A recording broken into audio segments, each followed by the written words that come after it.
What's up mga ka-Mike's Moto? So for today's video, ikikwento ko sa inyo kung ano ang pinaka-favorite ko na accessory when it comes to motovlogging.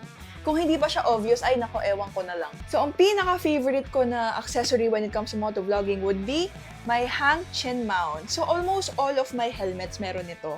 And ngayon, ang gagamitin natin would be my HJC Alpha 11. And ngayon, sa video na ito, pag-uusapan natin kung bakit napakaganda ng design ng mga hang na chin mounts. Because ang ginamit ng designer while creating this would be the design based on failure mode. Ang design based on failure mode ay ang pag-iisip ng mga countermeasures kung paano pwedeng mag-fail ang isang produkto.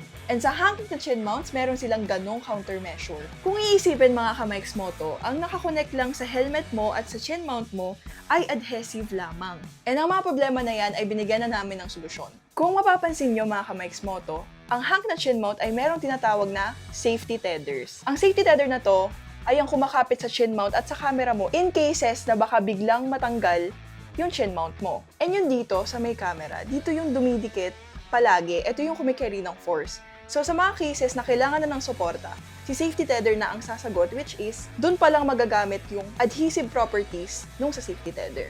And kung tutuusin nga, ang pinakamagandang design talaga ng chin mount ay naka-bolt. Pero since meron tayong mga mahahaling helmet, gumagamit talaga tayo ng adhesive. Kaya mga ka-Mike's Moto, if you want to start capturing all of your adventures, it's time to get yourself a hang chin mount. Bye!